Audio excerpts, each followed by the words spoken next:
Good morning students. Now today we will start our next unit, sixth unit, that is staffing. बेटा staffing आप भी aware हो इस word से staffing क्या होती है. स्टाफ से निकला हुआ है. स्टाफ आप अपने स्कूल में देख सकते हो. स्टाफ में क्या आते हैं? टीचर्स हो गए, प्रिंसिपल मैम हो गए, मैनेजमेंट होगी, उसके अलावा हमारे पीएम्स हो गए, क्लरिकल डिपार्टमेंट हो गए, ये सारे किस में आते हैं? स्टाफ में आता है.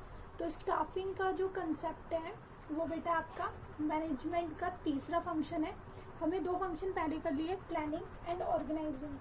प्लानिंग और ऑर्गेनाइजिंग के बाद आपका एक इम्पॉर्टेंट फंक्शन है, दैट इज स्टाफिंग. आपने ऑर्गेनाइजिंग में पढ़ा था. ऑर्गेनाइजेशन जो स्ट्रक्चर होता है उस पर हम पोस्ट क्रिएट करते हैं. क्यों क्रिएट करते हो? ताकि हम एंटरप्राइज के ऑब्जेक्टिव्स को अचीव कर सकें. अब जो हमारी स्टाफिंग है, स्टाफिंग में हम क्या करते हैं?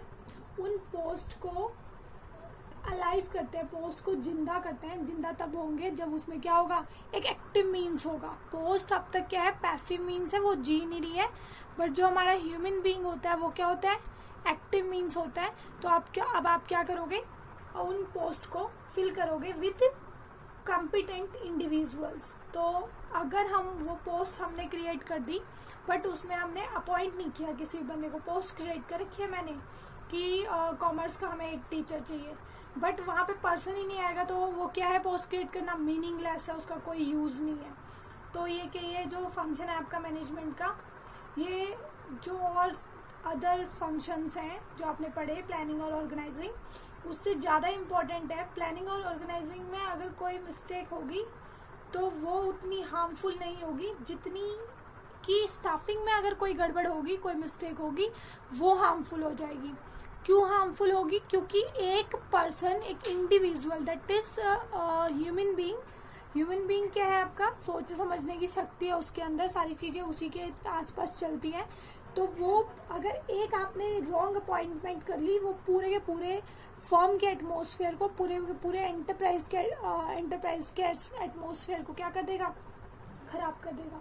तो स्टाफिंग आपका बहुत इंपॉर्टेंट कंसेप्ट है और बहुत इजी है बेटा, आपको इतनी इजीली समझ में आएगा ये टॉपिक. पहला है बेटा इसका मीनिंग होता है जो पोस्ट है आपकी उनको फिल करना, वैकेंट पोस्ट को फिल करना, और जो पहले से फिल्ड है उनको बनाए रखना. It refers to filling and keeping filled the post with people. Okay बेटा, अब यहाँ पे याद रखना, हमने राइट पर्सन को राइट प्लेस पर अपॉइंट करना है. मतलब जो ज़्यादा कैपेबिलिटी वाली पोस्ट होती है, जिसमें ज़्यादा नॉलेज की जरूरत होती है, वहाँ पे तो हम ज़्यादा कॉम्पिटेंट लोगों को लेके आते हैं, ज़्यादा कैपेबल बंदे होते हैं वहाँ पे. और जो कंपैरेटिवली लेस इम्पोर्टेंट पोस्ट होती है, वहाँ पे क्या होते हैं? लेस कॉम्पिटेंट पर्सन होते हैं. ये बात तुम समझ सकते हो. जो आपके प्रिंसिपल मैम होते हैं वो बहुत ज़्यादा कॉम्पिटेंट होते हैं, उनको हर फील्ड का नॉलेज होता है. और जब पीएन की बात आती है तो वो क्या होता है? लेस कॉम्पिटेंट होता है. तो ये है इसमें फ़र्क. तो याद रखना, इसमें हमने क्या करना है? राइट पर्सन को राइट प्लेस पे पॉइंट करना है. उसके बाद बेटा इसके कुछ फंक्शंस होते हैं. ये यूनिट पूरी इन्हीं फंक्शंस पे चलेगी हमारी. इसके फंक्शंस है recruitment, selection, training, promotion, transfer. ये इसके 5 फंक्शंस है. रिक्रूटमेंट है पहला, then selection, then training, promotion, transfer. इनके नाम से तुम्हें क्लियर हो रहा होगा, बट नहीं भी हो रहा तो कोई प्रॉब्लम नहीं है. पूरी यूनिट इसी से भरी हुई है, तो ये हम आगे पढ़ेंगे. नेक्स्ट है बेटा आपके पास डेफिनेशन है. डेफिनेशन आप एक खुद से कर लेना, आपको समझ में आ गया होगा स्टाफिंग का मीनिंग. बस हमें कंसेप्ट क्लियर होना चाहिए. डेफिनेशन तो आप एक खुद से कर ही लोगे इसमें से. देन है बेटा फीचर्स ऑफ स्टाफिंग. स्टाफिंग के फीचर्स हैं. पहला है रिलेटेड टू ह्यूमन बींग्स. बेटा स्टाफिंग में मैं सीधी सी बात हमने अभी बोली, जो पोस्ट हमने क्रिएट की थी उनको बंदों से भरना है, मतलब वहाँ पे बंदे लगाने हैं काम पे. तो ये क्या है? ह्यूमन बीइंग से रिलेटेड है डायरेक्टली. जो प्लानिंग और ऑर्गेनाइजिंग थी वो क्या थी? ओनली पेपर वर्क था. बट पर्सन्स की जो कॉम्पिटेंट पर्सन की अपॉइंटमेंट है वो स्टाफिंग का काम है. तो स्टाफिंग आपकी डायरेक्टली ह्यूमन बीइंग से रिलेटेड है. इसमें सारी एक्टिविटीज ह्यूमन बीइंग से रिलेटेड होती है. वो recruitment, selection, training, promotion etcetera. Then बेटा सेपरेट मैनेजरियल फंक्शन. आपका जो स्टाफिंग है वो क्या है? ये एक सेपरेट मैनेजरियल फंक्शन है. ये इसका हमने पढ़ा है, प्लानिंग प्राइमरी होती है, मैनेजरियल फंक्शन है. ये क्या है? एक मैनेजरियल फंक्शन है सेपरेट. ठीक है बेटा. उसके बाद है essential at all managerial levels. आपका जो ऐसा नहीं है कि हमने एक मैनेजरियल फंक्शन इसको बना दिया तो खत्म हो गया। मैनेजरियल फंक्शन में मतलब डिपार्टमेंट, हमने पीछे आपने पढ़ा भी था, पर्सोनल डिपार्टमेंट था एक हमारा। पर्सोनल डिपार्टमेंट क्या करता है, वो एम्प्लॉयज से रिलेटेड सारी प्रॉब्लम्स को हैंडल करता है, वेकेंट पोस्ट को फिल करता है, उनमें बेटा हेल्प करता है। हर मैनेजरियल लेवल पे पोस्ट वैकेंट होती है, तो हर जगह पे जो उससे रिलेटेड सुपीरियर होता है काम तो वो ही करेगा। जो ये डिपार्टमेंट है वो किस लिए बना हुआ है, वो उनको असिस्ट करने के लिए, असिस्ट का मतलब होता है उनको हेल्प करने के लिए बना हुआ है। जिस भी सुपीरियर के अंडर क्या हो रखी है, पोस्ट वैकेंट हो रखी है। तो ऐसा नहीं है कि इसका हमने एक पर्सनल डिपार्टमेंट बना दिया है तो और मैनेजरियल लेवल्स का काम खत्म हो गया स्टाफिंग का। नहीं, स्टाफिंग का काम उनका भी है, एक्टिविटीज ये क्या करेगा, हेल्प करेगा, असिस्ट करेगा। नेक्स्ट है बेटा related to social responsibility. Social responsibility कैसे बेटा, स्टाफिंग ह्यूमन बीइंग से डील करता है और ह्यूमन बीइंग क्या है, सोसाइटी में आता है, क्योंकि वो सोशल एनिमल है। तो ऑब्वियसली बात है ये क्या है, ह्यूमन बीइंग से कनेक्टेड है, तो यहीं से ही आपकी सोशल रिस्पॉन्सिबिलिटी क्या हो जाती है, पैदा हो जाती है इस फंक्शन की। अब इसमें क्या होता है, अगर आपको सोशल रिस्पॉन्सिबिलिटी डिस्चार्ज करनी है, अपनी यहाँ पे पूरी करनी है, तो आप क्या करोगे, हर मैनेजर ये ध्यान रखेगा कि वो क्या रहे, अपॉइंटमेंट के टाइम जो फंक्शन होते हैं, रिक्रूटमेंट, सिलेक्शन, प्रमोशन एटसेट्रा, उसमें वो क्या रहे, इम्पार्शियल रहे, उसमें पार्शियलिटी ना करे। नेक्स्ट है बेटा effect of internal and external environment. आपकी जो स्टाफिंग होती है बेटा इंटरनल और एक्सटर्नल इन्वायरमेंट से क्या होती है, अफेक्टेड होती है हमेशा। इंटरनल इन्वायरमेंट से कैसे, इंटरनल इन्वायरमेंट से लाइक बेटा हमारी पॉलिसीज होती है कंपनी की खुद, प्रमोशन से रिलेटेड पॉलिसी होती है, देन आपकी प्रमोशन से रिलेटेड होगी, डिमोशन से रिलेटेड होगी, ट्रांसफर पॉलिसी होती है। तो वेकेंट पोस्ट को फिल करने में इन पॉलिसीज का बहुत बड़ा हाथ होता है। लाइक मैं प्रमोशन पॉलिसी की बात करूं, अगर हमने ये हमारी ये पॉलिसी है कि फर्म की जो वेकेंट पोस्ट है वो किससे फिल की जाएंगी, वो प्रमोशन के थ्रू फिल की जाएंगी, तो एम्प्लॉय क्या रहेगा, एम्प्लॉय जो ऑर्गेनाइजेशन के अंदर काम कर रहा है तो उसके पास अपॉर्चुनिटी रहेगी हायर पोस्ट पे जाने की, क्योंकि उसको पता है कि वेकेंट पोस्ट जब भी फिल होगी वो एंटरप्राइज के अंदर जो लोग हैं उन्हीं को ही प्रमोट करके होगी। बट अगर कंपनी की प्रमोशन पॉलिसी ऐसी नहीं है, कंपनी ये कहती है कि हम क्या करेंगे, जो वेकेंट पोस्ट है वो किससे फिल होंगी, बाहर से लोगों को लेके आएंगे, उनसे फिल करेंगे, तो फिर इससे क्या होगा, जो हमारे अपने बंदे हैं उनको हम प्रमोट नहीं करेंगे हायर पोस्ट के लिए। नेक्स्ट है बेटा इंटरनल की बात होगी। अब एक्सटर्नल इन्वायरमेंट से भी हमारे क्या होता है, स्टाफिंग अफेक्ट होती है। लाइक कई इंस्टीट्यूशंस ऐसे होते हैं, कई फर्म्स ऐसी होती हैं जो पहले ही ये कह देती हैं कि हम क्या करेंगे, जो भी हमारी वैकेंसी फिल होगी वो क्या होगी, एम्प्लॉयमेंट एक्सचेंज से होगी। एम्प्लॉयमेंट एक्सचेंज आपको पता होगा, जहाँ पे जो लोग अनएम्प्लॉयड होते हैं वो खुद को रजिस्टर कराते हैं, वो होता है आपका एम्प्लॉयमेंट एक्सचेंज। अगर आपको नहीं पता है तो इसके बारे में थोड़ा पढ़ना, एम्प्लॉयमेंट एक्सचेंज आपको पता चल जाएगा। एम्प्लॉयमेंट एक्सचेंज वो होता है जहाँ पे जो पढ़े लिखे बच्चे होते हैं जो वो अनएम्प्लॉयड हैं, वो क्या करते हैं, अपने स्टेट का एम्प्लॉयमेंट एक्सचेंज होता है, वहाँ पे अपना नेम रजिस्टर कराते हैं। तो कई फर्म्स ऐसी होती हैं, कई एंटरप्राइज ऐसी होती है जो पहले ही उनका गवर्नमेंट की पॉलिसी होती है जिनके लिए कि इस एंटरप्राइज में अगर वैकेंसी फिल होगी तो वह एम्प्लॉयमेंट एक्सचेंज के थ्रू होगी। तो यहाँ पे आपका एक्सटर्नल इन्वायरमेंट क्या कर रहा है, अफेक्ट कर रहा है, तो वो एम्प्लॉयमेंट एक्सचेंज से फिल होगी। तो यहाँ क्या होगा, अब वो फर्म क्या कर सकती है, रिक्रूटमेंट ऐसे ही नहीं कर सकती, मतलब ऐसे ही लोगों को इनवाइट नहीं कर सकती आने के लिए। उसको पहले क्या देखना पड़ेगा, एम्प्लॉयमेंट एक्सचेंज पे कौन कौन रजिस्टर है, जो उसकी क्वालिफिकेशंस को, जो उसको क्वालिफिकेशन चाहिए उसको पूरा कर रहे हैं, उसको वहाँ से वो लिस्ट लेनी पड़ेगी। कहाँ से, एम्प्लॉयमेंट एक्सचेंज से। वो खुद से एप्लीकेशन इन्वाइट नहीं कर सकता। तो ये है आपका, ये भी अफेक्ट कर रहा है किसको, आपकी स्टाफिंग को। नेक्स्ट बेटा आपका टॉपिक है इम्पोर्टेंस ऑफ स्टाफिंग। स्टाफिंग की क्या इम्पोर्टेंस है बेटा, ह्यूमन एसेट जो है आपकी फर्म के अंदर, हमने बोला मैन, मशीन, मटेरियल, मनी, हमारे पास सब कुछ बहुत अच्छा है, बट हमारे पास मैन नहीं, मटेरियल, मनी, जो भी आपके पैसिव मीन्स होते हैं वो क्या है, वो बहुत अच्छे हैं, बहुत ज़्यादा है हमारे पास वो रिसोर्सेज। बट हमारा जो ह्यूमन एसेट है दैट इज़ मैन हमारा थोड़ा कम कैपेबल है। तो आपकी फर्म नहीं चल सकती, क्योंकि उस लैंड, बिल्डिंग, मशीनरी, फर्नीचर वगैरह को चलाने वाला कौन है, वो है ह्यूमन आपका। तो आपका ह्यूमन क्या है, बहुत इंपॉर्टेंट है, स्टाफिंग बहुत इंपॉर्टेंट है। तो स्टाफिंग की इंपॉर्टेंस है बेटा, हेल्पफुल इन discovering obtaining competent personnel. Staffing का काम ही यही होता है, वेकेंट पोस्ट के लिए क्या करना, डिस्कवर करना कॉम्पिटेंट पर्सोनल्स को और उनको लेके आना, प्राप्त करना। तो ये है इसकी पहली इंपॉर्टेंस। सेकंड है हेल्पफुल इन बेटर परफॉर्मेंस। अगर ऑब्वियस सी बात है, आप क्या करोगे, सही पर्सन को सही जगह पे सही पोस्ट पे रखोगे, मतलब उसकी कॉम्पिटेंसी के अकॉर्डिंग उसको सही कॉम्पिटेंसी, उसके इंटरेस्ट, उसकी डिग्रीज, क्वालिफिकेशन के अकॉर्डिंग उसको रखोगे, तो ऑब्वियस सी बात है सुटेबल पर्सन आप सिलेक्ट करोगे इंपॉर्टेंस देखने के बाद ऑर्गेनाइजेशन पोस्ट की। जैसे मैंने प्रिंसिपल और पीएन का एग्जांपल दिया था, तो उससे क्या होगा, इंक्रीज होगी एफिशिएंसी और इफेक्टिवनेस एम्प्लॉय के परफॉर्मेंस की। नेक्स्ट है बेटा helpful in continuous survival and growth of the enterprise. बेटा सारे क्वेश्चन रिलेटेड हैं। अगर आप अपनी ह्यूमन एसेट सुप्रीम क्वालिटी के लेके आओगे, बेस्ट लेके आओगे, तो ऑब्वियस सी बात है उससे क्या होगा, एंटरप्राइज की जो ये एस्पिरेशन है, जो चाहत है कि वो क्या करे, कॉन्टिन्यूसली सर्वाइवल करे और एंटरप्राइज की ग्रोथ हो, वो क्या होगी, ज़रूर पूरी होगी अगर आपके पास ह्यूमन एसेट सुप्रीम क्वालिटी की है। और उसके बाद हम क्या करते हैं, इसके अंदर हम क्या करते हैं, स्टाफिंग के अंदर कॉन्टिन्यूस प्लानिंग करती है आपके मैनेजर्स, किसके लिए,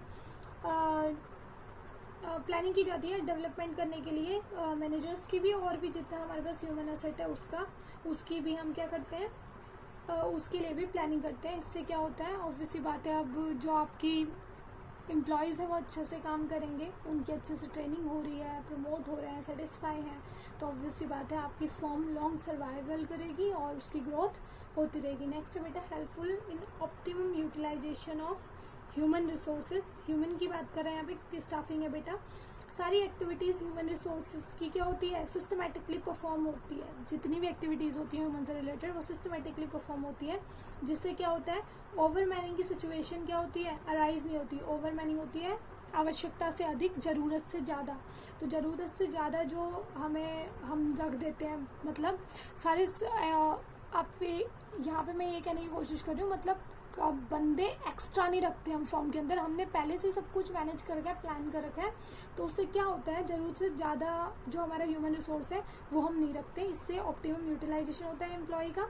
और दूसरा लेबर कॉस्ट क्या हो जाती है, रिड्यूस हो जाती है। अगर मैं ज़रूरत से ज़्यादा लेबर रख लूँगी बिना सिस्टमेटिकली देखे काम को, तो क्या होगा, मुझे सैलरी देनी पड़ेगी बिना काम करवाए, तो इससे हमारी लेबर कॉस्ट क्या हो जाएगी, बढ़ जाएगी। तो ये है हमारा इसका ऑप्टिमम यूटिलाइजेशन का पॉइंट। नेक्स्ट है बेटा helpful in improving job satisfaction morale of the employ. Morale होता है मनोबल या हौसला। हमारा स्टाफिंग के अंदर बेटा, स्टाफिंग का मतलब यही नहीं है जॉब पे रखना, जॉब पे रखने के बाद उसकी ट्रेनिंग करवाना, उसको प्रमोट करना अगर उसका काम अच्छा है, उसकी सैलरीज, उसके पर्क्स, उसके इंसेंटिव्स को डिसाइड करना, ये सब कुछ इसी के अंदर आता है। इसके अंदर हम ह्यूमन बिहेवियर को स्टडी करते हैं, उसको कैसा इन्वायरमेंट चाहिए काम करने के लिए, उसको चेकआउट करते हैं, स्पेशल टेक केयर की जाती है, उसकी सैलरी से रिलेटेड हर बात को ध्यान में रखा जाता है। तो इससे क्या होता है, हमारा एम्प्लॉई क्या होता है, सेटिस्फाई होता है, उसको टोटल जॉब सेटिस्फैक्शन मिलती है। जॉब सेटिस्फैक्शन मिलेगी तो ऑब्वियसली बात है उसका मोरल क्या होगा, बूस्टअप होगा, बढ़ेगा। तो ये है बेटा इसकी इम्पोर्टेंस स्टाफिंग की। नेक्स्ट टॉपिक है बेटा मेरे पास human resource concept. Next topic है हमारा ह्यूमन रिसोर्स कंसेप्ट। इसके अंदर है बेटा ह्यूमन रिसोर्स मैनेजमेंट कंसेप्ट क्या है, ये इसमें यही बात जो एक्टिव पैसिव की मैं बात कर रही हूँ वही बात है। All means of production, production के जो मीन्स है मैन, मटेरियल, मशीन, मनी, इनमें ये कह रहा है इनको 2 पार्ट्स में डिवाइड करते हैं। First one is active, second one is passive. Active होता है जो क्रियाशील होता है, जो मूवमेंट में रहता है, क्रिया करता रहता है। और पैसिव मीन्स होता है निष्क्रिय, जो खुद से कोई काम नहीं करता, उसे करवाना पड़ता है हमें। तो हमारा एक्टिव मीन्स है बेटा मैन, एक्टिव मीन्स है मैन। और जो मशीन, मटेरियल, मनी है वो क्या है, पैसिव मीन्स है प्रोडक्शन के। तो अगर एक एंटरप्राइज के पास आपका पैसिव मीन्स बहुत सारा है, मशीन, प्रोडक्ट, मटेरियल, मनी, इसका कोई भी यूज नहीं है अगर हमारे पास जो मैन है वो परफेक्ट, वो सुप्रीम क्वालिटी का नहीं है। तो ये कह रहा है ये प्रॉपरली तभी यूटिलाइज हो सकते हैं किसकी हेल्प से, एक्टिव मीन्स की हेल्प से, that is human being. What is needed is that such human resource be made available in a perfectly efficient। ये कह रहा वो ह्यूमन रिसोर्स क्या होना चाहिए, ये ज़रूरत हमारी तभी पूरी हो सकती है इनको प्रॉपर यूटिलाइज करने की, जब हमारा ह्यूमन बीइंग क्या हो, परफेक्टली एफिशिएंट हो। तो परफेक्टली एफिशिएंट होगा तो हमारा काम क्या होगा, बेटर होगा। उसके बाद ये कह रहा है आगे, इट इज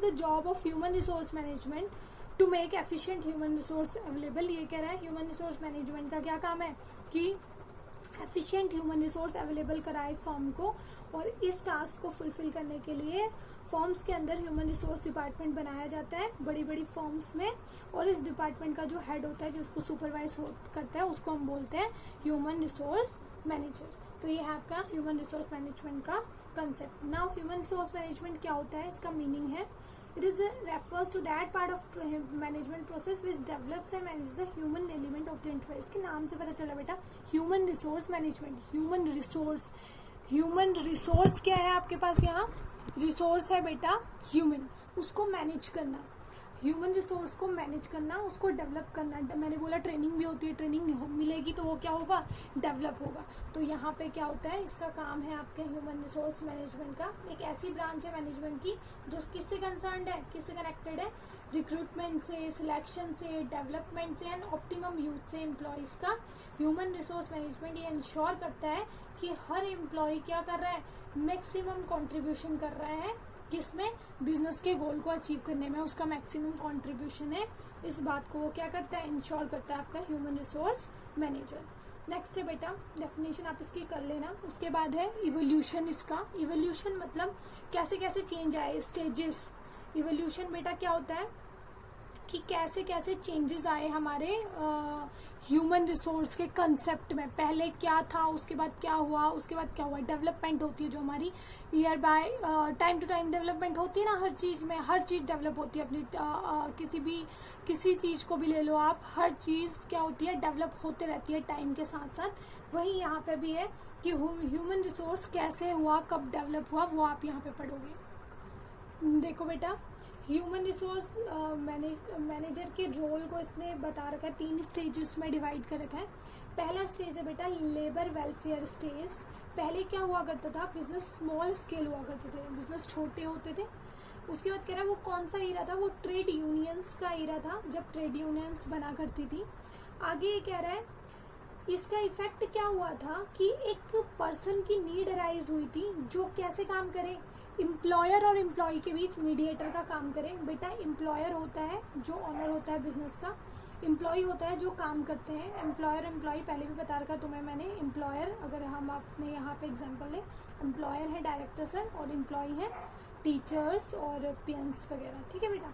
तो पहले हमें क्या होता था, ये ट्रेड यूनियंस के ईरा में एक पर्सन की नीड अराइज हुई जो क्या किसका काम करे, एम्प्लॉयर और एम्प्लॉय के बीच में मीडिएटर का काम करे।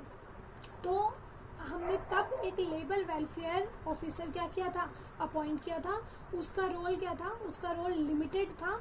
क्या रोल था उसका, एम्प्लॉयज को मिनिमम वेलफेयर फैसिलिटीज वो क्या कराए, प्रोवाइड करवाए, ये उसका रोल था। ये आपकी इसकी पहली स्टेज थी, लेबर वेलफेयर स्टेज। इसमें हमारे पास कौन था, लेबर वेलफेयर ऑफिसर।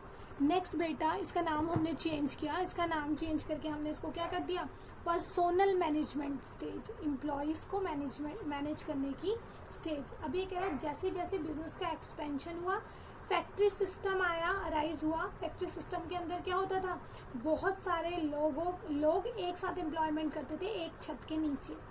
इसका रिजल्ट क्या हुआ, the need for a person was felt whose job was to make employ available for the company. अब इसका रिजल्ट ये हुआ कि हमें एक नीड अराइज हुई कि एक पर्सन की नीड अराइज हुई जिसका काम क्या हो कि वो टाइम पे क्या करे, कंपनी को एम्प्लॉयज अवेलेबल कराए। विद दिस अप्रोच, इस अप्रोच के साथ पहले पर्सोनल ऑफिसर को अपॉइंट किया गया, बाद में उसका नाम चेंज करके पर्सोनल मैनेजर कर दिया गया। उसका रोल क्या होता था, उसका भी लिमिटेड रोल था। क्या करता था वो, रिक्रूट करता था, सिलेक्ट करता था और एम्प्लॉय को प्लेस करता था। रिक्रूट करना होता है बेटा लोग एम्प्लॉयज को इनवाइट करना, सिलेक्ट करना होता है उनमें से बेस्ट वन चूज करना, प्लेस करना होता है उसको जॉब पे रखना। हमने यही पढ़ा इसमें कि एक रूफ के अंडर बहुत सारे लोग काम करने लगे। उसका रिजल्ट ये हुआ कि हमें एक ऐसा पर्सन चाहिए था जो कंपनी को टाइम पे एम्प्लॉयज को क्या कराए, अवेलेबल कराए। तो उसके लिए हमने पहले उसका नाम था पर्सनल ऑफिसर, बाद में उसका नाम रख दिया पर्सनल मैनेजर, इसीलिए इसका नाम पर्सनल मैनेजमेंट स्टेज रखा गया। उसके बाद आया बेटा HRM स्टेज, जो हम अब पढ़ रहे हैं, जिस ईरा में हम अब हैं, हमारा HRM स्टेज चल रहा है। The business further expanded, business और बड़े हुए। Simultaneously the technology was developing at a fast pace, और इस जैसे जैसे बिजनेस एक्सपेंड हुए आपकी टेक्नोलॉजी भी क्या हुई, बढ़ती चलेगी, डेवलप होती चलेगी बहुत तेजी से। इस सिचुएशन में हमें किस चीज़ की नीड फेल्ट हुई, हमें ये फील हुआ कि ट्रेनिंग और डेवलपमेंट होनी चाहिए एम्प्लॉयज़ की, टाइम टू टाइम उनको ट्रेन करें, क्योंकि नई टेक्नोलॉजी लाओगे तो ऑब्वियस सी बात है उन्हें कुछ नया सिखाना पड़ेगा, टेक्नोलॉजी को कैसे यूज़ करना है। Human resource was now considered to be an important part. अब जो है ह्यूमन रिसोर्स क्या होता है, ह्यूमन रिसोर्स को हम कंसिडर करते हैं बहुत इंपॉर्टेंट पार्ट एक ऑर्गेनाइजेशन का, और ये क्या हो गया है, डेवलप्ड हो गया है विद दिस आइडियोलॉजी। इस आइडियोलॉजी के साथ, इस विचारधारा के साथ पर्सनल मैनेजर को किसने रिप्लेस किया, ह्यूमन रिसोर्स मैनेजर ने। बेटा सेकंड स्टेज में आपने पढ़ा था पर्सनल मैनेजर, लास्ट में जो पर्सनल मैनेजर अपॉइंट किया था हमने, अब उसको रिप्लेस कर है ह्यूमन रिसोर्स मैनेजर ने। और उसका काम क्या है, इफेक्टिवली मैनेज करना लोगों को, जो क्या है, ताकि वो क्या करें, ऑर्गेनाइजेशन का पार्ट बने रहे एक लॉन्ग टाइम के लिए। ये किसका काम है, ह्यूमन रिसोर्स मैनेजर का। तो बेटा आज हम यहीं तक करेंगे, और इसके बाद का टॉपिक हम नेक्स्ट लेक्चर में करेंगे अपने। आई होप आपको समझ में आ गया होगा ही, ना समझ में आया हो तो आप डाउट दे सकते हो। Thank you.